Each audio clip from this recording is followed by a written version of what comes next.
Olhos em Jesus.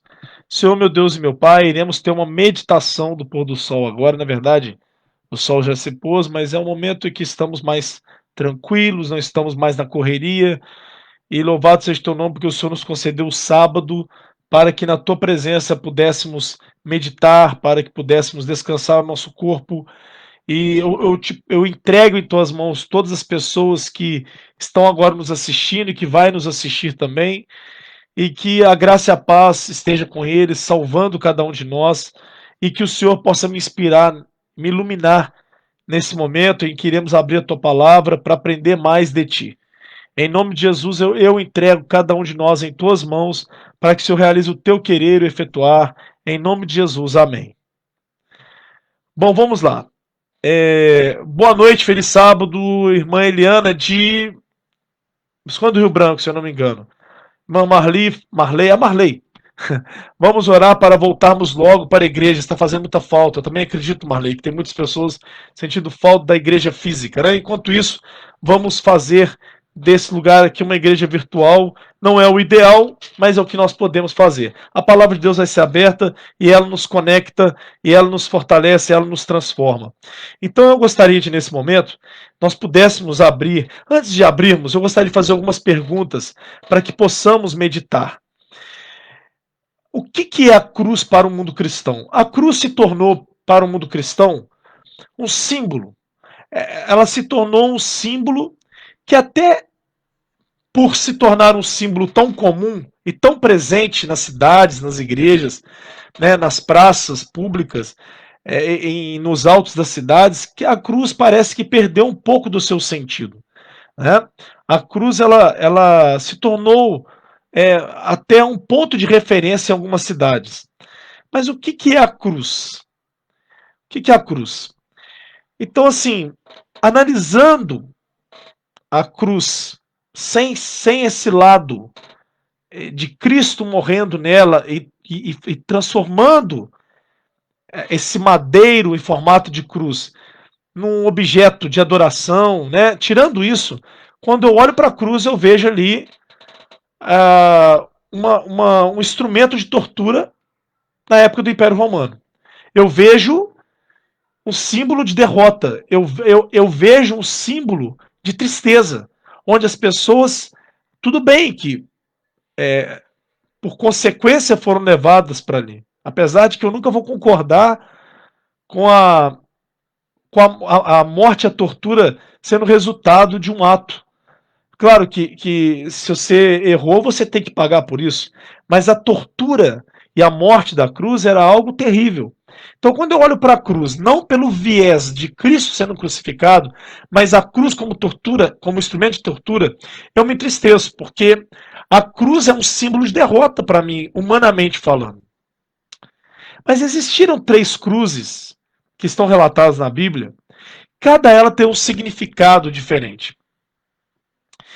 E eu, meditando nas 3 cruzes da Bíblia, me faz pensar muito na minha vida cristã.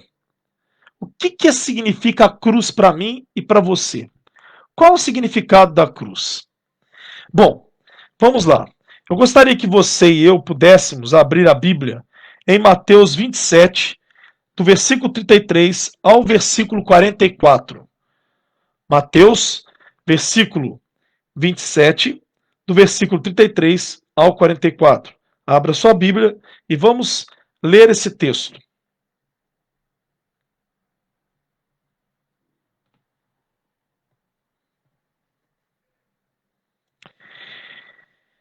Aí diz assim: e chegando a um lugar chamado Gólgota, que significa lugar da caveira, deram-lhe a beber vinho com fel, mas ele, provando, não quis beber. Depois de o crucificarem, repartiram entre si as suas vestes, tirando a sorte, e assentados ali o guardavam. Por cima da sua cabeça puseram escrita a sua acusação: este é Jesus, o Rei dos Judeus. E foram crucificados com eles 2 ladrões. Olha, aqui a Bíblia está dizendo: e foram crucificados com ele 2 ladrões, um à sua direita e outro à esquerda. Os que iam passando blasfemavam dele, meneando a cabeça e dizendo: Ó tu que destróis o santuário e em 3 dias o reedificas, salve-te a ti mesmo, se és filho de Deus, e desce da cruz. De igual modo, os principais sacerdotes, como os escribas e anciãos, escarnecendo, diziam: Salvou os outros, a si mesmo não pode salvar-se. É rei de Israel, desça da cruz e creremos nele. Confiou em Deus, pois venha livrá-lo agora, se de fato lhe quer bem, porque disse: Sou filho de Deus. E os mesmos impropérios lhe diziam também os ladrões que haviam sido crucificados com ele. Por um tempo, vamos lá então, vamos ao cenário.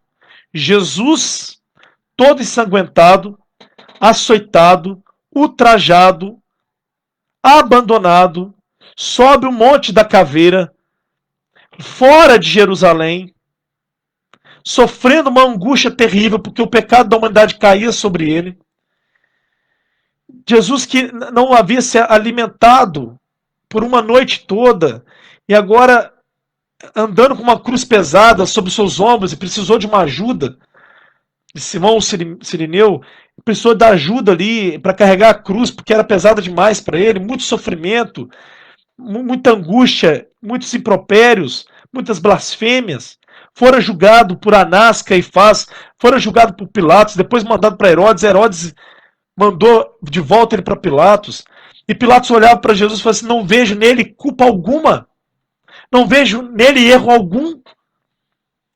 E lança agora a questão para o povo. Gente, aqui é um ladrão Barrabás. Esse é ladrão, esse é corrupto, esse é mau, esse é terrível. E esse aqui eu não vejo mal nenhum nele, Jesus. O que vocês querem que eu liberte? Vocês querem que eu crucifique quem? E todo o povo, zombando de Jesus, fala: crucifica-o, crucifica-o. E libertaram Barrabás. E os 2 ladrões que estavam com Barrabás foram juntamente com Jesus para o Monte do Calvário. E Barrabás foi solto, por decisão do povo. E o povo dizia: deixe que o sangue dele recaia sobre nós e nossos filhos. E Jesus foi levado ao Calvário, cheio de dor física, mas muito mais uma dor emocional, espiritual. E aí você contempla agora o Monte do Calvário. Permita você mesmo ser levado ao Monte da Caveira agora. Aquele monte tenebroso. E você agora analisa 3 cruzes. 3 lugares onde serão colocadas as cruzes. Uma delas é lançada numa cova, o pé dela, a base dela. O corpo de Jesus está nessa cruz. E quando eles colocam fortemente a cruz nesse buraco, nessa base, o corpo de Jesus é lançado para frente e volta no efeito chicote, sentindo uma dor tremenda no seu corpo. Entre dores, blasfêmias, entre impropérios, entre o abandono e ultraje, entre a ignominiosa morte na cruz e todo o pecado recaindo sobre esse homem Jesus, esse ser Jesus. Eu fico imaginando agora 3 seres, um colocado no meio. Lá em João, um texto correspondente a esse que nós lemos, mostra que Jesus foi colocado no meio deles. O próprio livro de Mateus deixa claro aqui que um está à direita e outro à esquerda. Se tem um à direita e outro à esquerda, é porque Jesus foi colocado no meio. E a resposta para isso é o seguinte: quando um criminoso era colocado no meio, indicava que ele era o pior de todos eles. Jesus foi colocado no meio para indicar que ele era o pior de todos aqueles criminosos. O que estava à direita e o que estava à esquerda, de fato, foram levados porque havia crimes que pudessem comprovar. Mas Pilatos pôde comprovar, aliás, não pôde comprovar o crime de Jesus. Este não tem crime algum. Eu não vejo erro nele. E interessante que o livro de Mateus, no versículo 44, fala que os mesmos impropérios, porque as pessoas passavam no pé da cruz e diziam: aí, ó, dizia destruir o santuário e reedificá-lo em 3 dias. Né? Se é filho de Deus, desce dessa cruz e salve a ti mesmo. As pessoas blasfemavam de Jesus, escarneciam de Jesus, deram para ele, num caniço, e no final do caniço, uma esponja suja, suja. Eu não vou nem falar de que ela era suja, porque tem um irmão na nossa igreja, ancião, que pregou uma vez que essa esponja estava suja, de sujeira das fezes humanas, que era feito para limpar aonde o lugar onde era depositada as fezes humanas. E ali, com aquele pano sujo, com aquele caniço, banharam no fel, num algo amargo, vinagre, e deram para Cristo beber. E Jesus orava, boa noite, Diana, e Jesus orava por todos eles. Pai, perdoa, eles não sabem o que fazem. Jesus em silêncio não abriu a sua boca. E interessante que no versículo 44 fala assim, que os mesmos impropérios, as mesmas blasfêmias que aquelas pessoas que passavam ao pé da cruz diziam, também os ladrões que haviam sido crucificados com ele também faziam o mesmo. Os dois ladrões. Ou seja, o da direita e da esquerda faziam a mesma coisa. Sabe o que me inspirou a trazer essa mensagem? É o seguinte. Você já passou por um momento na sua vida? Eu gostaria que você me respondesse, não aqui, se você não quiser, mas você já perdeu alguém? Ou você já teve dúvida? É porque um dia minha esposa chegou perto de mim e falou assim: ai, Tiago, meu pai não foi batizado. Meu pai não foi batizado. Será que ele está salvo? Será que ele morreu salvo? Uma pergunta difícil porque eu não sou Deus, né? Eu não sou Deus. Agora, vai lá na cruz, por favor. Dá uma chegadinha lá na cruz. Permita sua mente ir até a cruz no Monte do Calvário. Vê lá aquele ser ensanguentado, ultrajado, escarnecido, abandonado, crucificado, com as mãos ensanguentadas, com o corpo dilacerado, com a fonte, com a fronte ensanguentada, com uma cruz de espinho cravada na sua cabeça. Olha para esse ser agora. Mas olha também para os dois ladrões. Olha para as cruzes agora. O que você vê? Humanamente falando, 3 homens. A verdade é essa. Humanamente falando, você vê 3 homens. Se Jesus morreu como homem, porque Deus não morre, então para que Jesus pudesse morrer, ele precisava de ser carne e osso. Porque Deus não morre, Deus é espírito, Deus não morre. Deus não consegue Deus não consegue se desfazer. Se tem uma coisa que é impossível para Deus, é ele morrer. Mas como homem, ele morreu. Jesus morreu. Tá, olha para a cruz lá agora. Jesus derrama sangue. Deus não tem sangue, mas Jesus é feito de carne. Hoje o próprio Jesus vai falar isso em Lucas. Olha bem para as cruzes agora. Você vê 3 agora. Só que um em especial está sendo escarnecido, trajado por todos que passam ali. Tem outros que vão louvar esse Jesus. Tem uns que vão olhar para Jesus com admiração. Mas os discípulos abandonaram Jesus. Só João que ficou ali do lado de Maria. Mas agora eu gostaria que vocês pudessem parar agora para pensar. 2 ladrões também começam a zombar de Jesus. A Bíblia está falando que também os 2 ladrões que haviam sido crucificados com ele começaram a zombar. E aí? Você zombaria também? Estou te fazendo a pergunta. Medita aí. Você zombaria também? Difícil pergunta? Difícil a pergunta ou não? A resposta é mais complicada ainda, né? Irmãos, eu vou ser bem sincero para vocês. Se eu tivesse no lugar daqueles ladrões, onde a culpa do pecado, as consequências dos meus atos repousavam sobre mim, porque como ladrão, como um bandido, eu estava ali sofrendo as consequências dos meus atos, e a culpa cada vez mais me sufocando, com certeza eu zombaria de Jesus. Eu zombaria. Porque o pecado faz separação entre Deus e o homem. O pecado nos separa de Deus e o homem. E naquele momento as trevas estavam sobre aquelas cruzes. Porque o pecado caiu, o pecado da humanidade caiu toda sobre Jesus. E por isso que Jesus grita para o Pai, né? Pai, perdoa, eles não sabem o que faz, mas ao mesmo tempo faz, Pai, por que me desamparaste? Será que Deus havia desamparado Jesus? Não, é porque o pecado da humanidade estava terrível para Jesus. E agora o que fazer? Vamos zombar dele. Está todo mundo zombando, vamos zombar também. Olha nós aqui, ele podia bem fazer os milagres que ele fazia, que ele fez. Porque Jesus fez muitos milagres, Jesus ressuscitou mortos, então por que agora não pode fazer isso? Descer da cruz e nos salvar? Porque ele não é Deus, ele não é mesmo. Ele é tudo isso que eles estão falando. Só que sabe o que acontece? Quando o ser humano se permite, pelo poder do Espírito Santo, contemplar a cruz,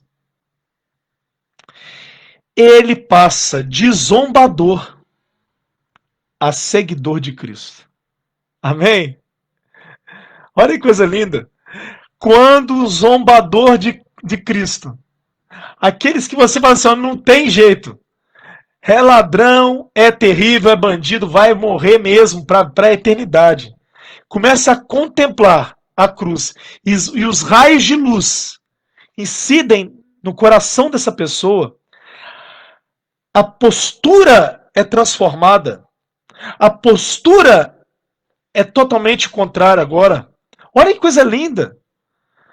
Porque aqui os dois ladrões zombavam de Jesus. Mas aí, quando nós vamos lá em Lucas, não esse Lucas que está nos assistindo agora, mas o Lucas da Bíblia, eu gostaria que você fosse até Lucas, capítulo 23. Olha que coisa linda. Olha que coisa linda. Mesmo relato. Lucas 23, a partir do versículo 33. Tá nos acompanhando aí? Que lindo a mensagem, né? Vocês, com certeza, muitos já captaram a mensagem, né? Muitos já captaram a mensagem. Quando chegaram ao lugar chamado Calvário, ali o crucificaram, bem como aos malfeitores, um à direita e outro à esquerda. Contudo, Jesus dizia, Pai, perdoa-lhes porque não sabem o que fazem. Então, repartindo as vestes dele, lançaram sortes. O povo estava ali e a tudo observava. Também as autoridades zombavam e diziam, salvou os outros, a si mesmo se salve, se é de fato Cristo, de Deus escolhido. Igualmente os soldados escarneciam, e aproximando-se trouxeram de vinagre, dizendo, se tu és rei dos judeus, salve-te a ti mesmo. Também estava sobre ele a epígrafe, né? Em letras gregas, romanas e hebraicas. Este é o rei dos judeus. Agora muda a história. Os dois, lá em Mateus, fala que dos dois ladrões, os dois malfeitores zombavam de Cristo. Mas olha o que vai acontecer. Um dos malfeitores, crucificados, blasfemava contra ele, dizendo, não és tu o Cristo? Salve-te a ti mesmo e a nós mesmo, a nós também. Ora, se tu és o Cristo ungido, aquele que viria libertar Israel, então faz o seguinte, desce da cruz aí, salva a ti mesmo e nos salve. Mas ele falava com um tom de ironia, com um tom de zombaria, de sarcasmo, de julgamento. Respondendo-lhe, porém, o outro repreendeu, dizendo, nem ao menos teme a Deus, estando sob igual sentença? Nós, na verdade, com justiça, porque recebemos o castigo que os nossos atos merecem, mas este nenhum mal fez. Ora, quem agora coloca nos lábios desse escarnecedor palavras de uma vida transformada, reconhecendo quem é Jesus? Com certeza passou na mente daquele homem um filme, porque acredito eu que como um bom judeu que ele era, ele acompanhou a vida de Jesus e ouvira falar de Jesus, dos feitos maravilhosos de Jesus, e também na cena do julgamento, ele ouviu Pilatos falando, não vejo nenhum mal nesse homem. E também viu a postura de Jesus, né, que não abriu sua boca, não lançou nenhum impropério a ninguém. Jesus manteve-se calado, em silêncio, e ainda ouviu a oração de Jesus para que o para que Deus pudesse perdoar aqueles que traspassavam a vida de Jesus. E aquele homem falou assim: só pode ser o Messias, só pode ser o Cordeiro de Deus que tira o pecado do mundo. E ao contemplar a cruz, a vida desse homem foi transformada. Mas a Bíblia fala que para outros a mensagem da cruz é loucura, mas para outros é o poder de Deus. Para uns a mensagem da cruz se torna uma loucura, para outros é o poder de Deus. Aquele ladrão repreendeu o outro falando assim: ele é puro, ele não merece estar aqui, ele não merecia estar aqui. Ele de fato é o Filho de Deus, nós de fato merecemos. Nós, na verdade, com justiça, porque recebemos o castigo, versículo 41 do capítulo 23 de Lucas. E versículo 42 diz assim: e acrescentou: Jesus, lembra-te de mim quando vieres no teu reino. Jesus respondeu, em verdade te digo hoje, que estarás comigo no paraíso. Hoje eu te digo que você vai estar comigo no paraíso.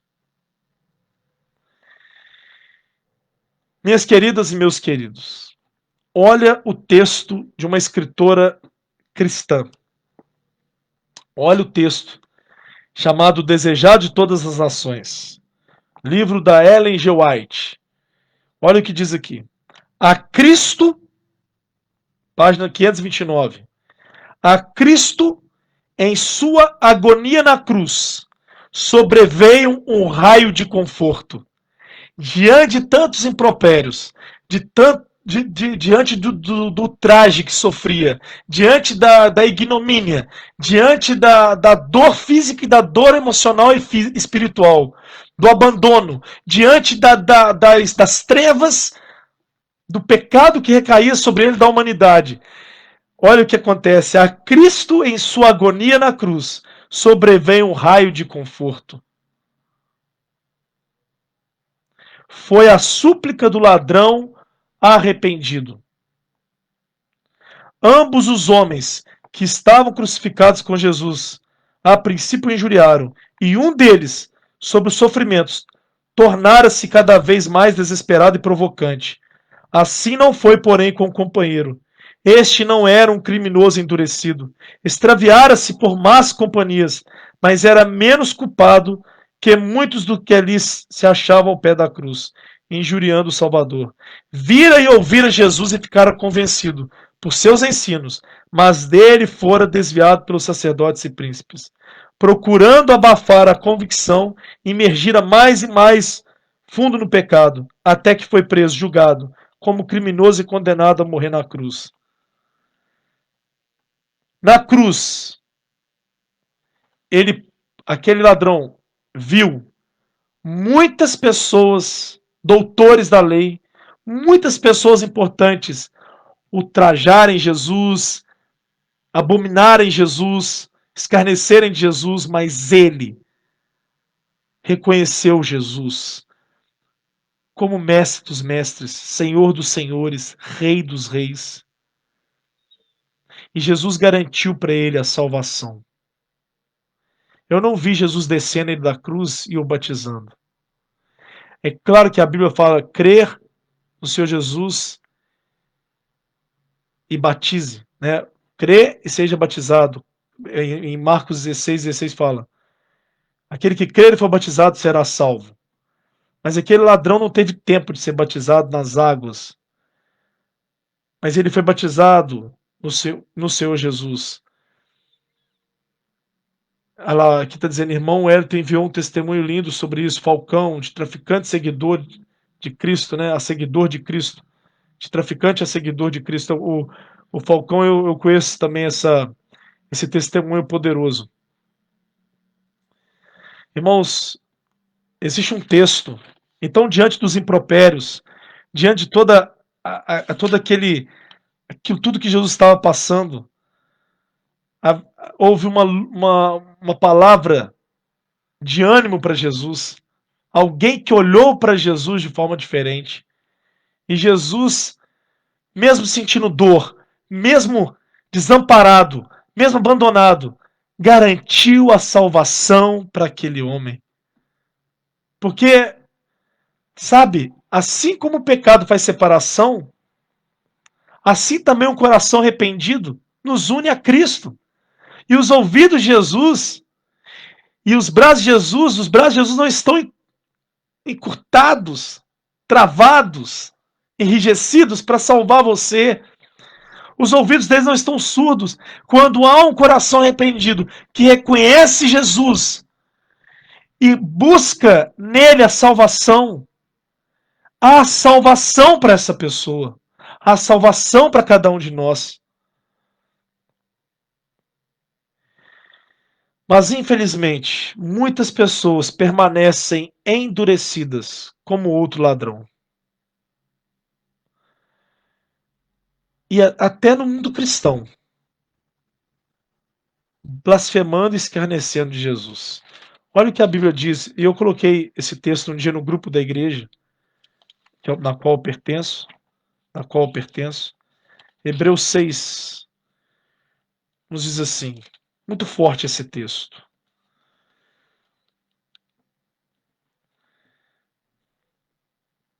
É impossível, pois, capítulo 6, versículo 4. Hebreus, capítulo 6, versículo 4.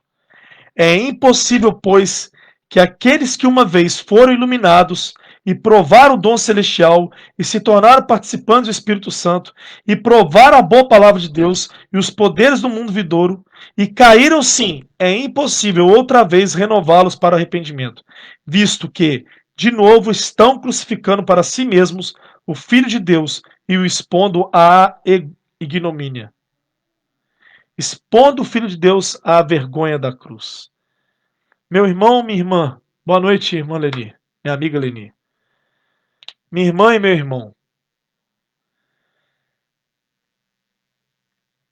quando nós negamos a Cristo, quando nós negamos Jesus e continuamos uma vida de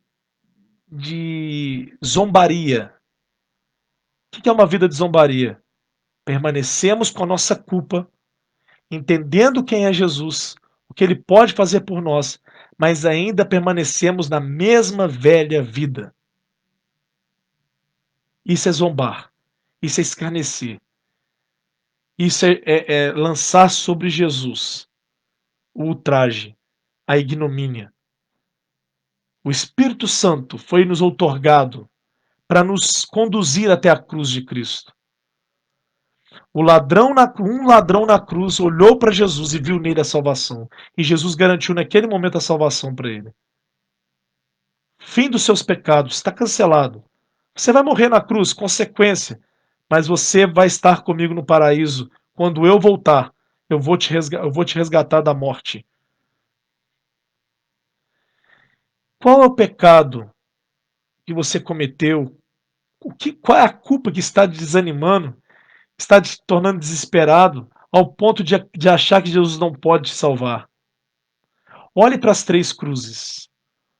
A cruz do meio é aquele que morreu na cruz do meio pode te salvar de todos os pecados.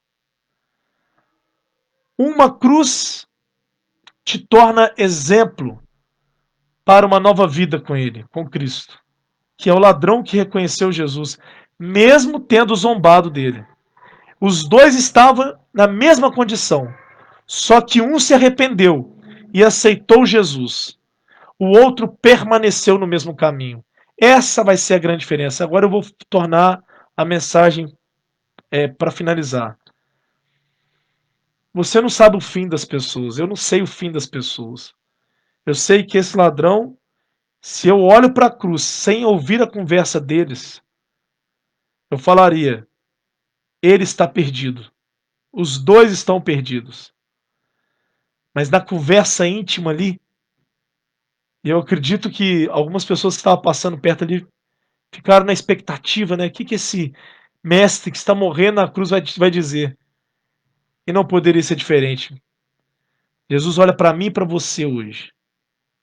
Olha para o seu desespero e fala para você: eu te garanto hoje a salvação.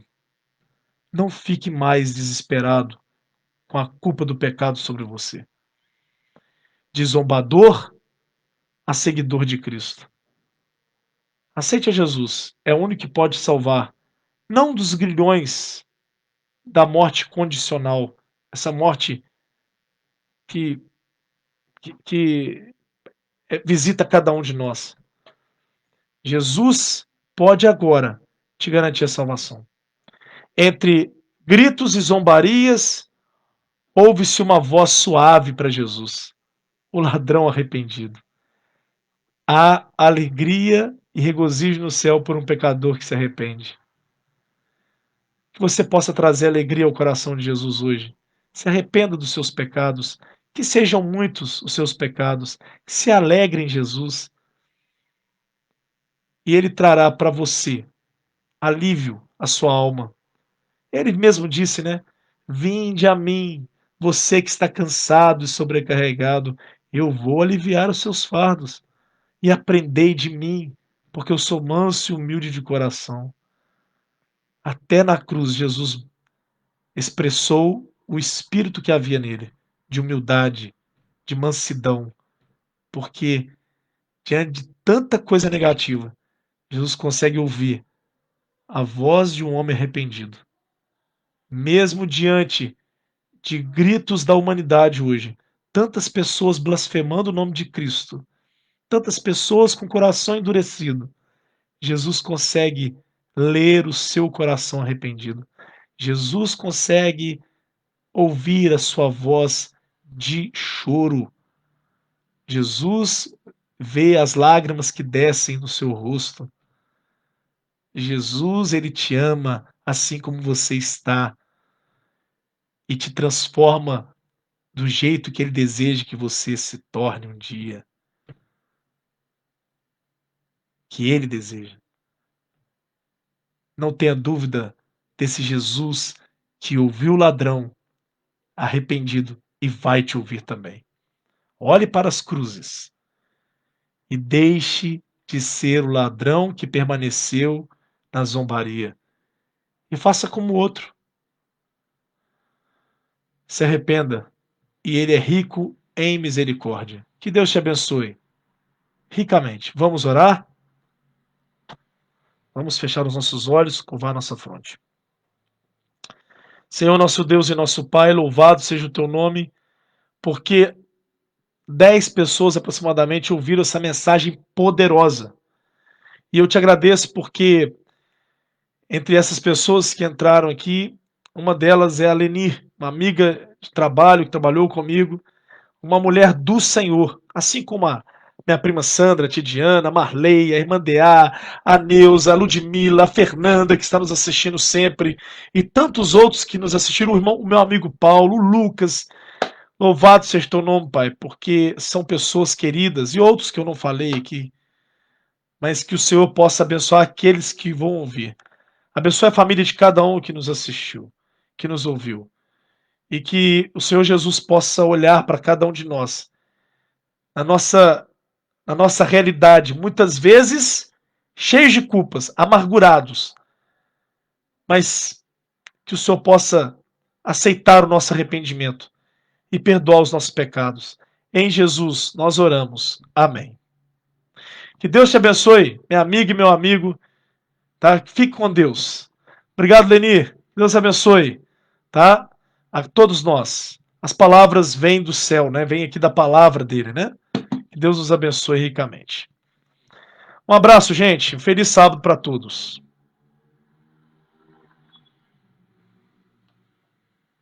Estaremos orando, tá, Leni? Pela sua família. Tidiana, para todos aí que pediram oração, que entraram, estaremos orando. Fique com Deus.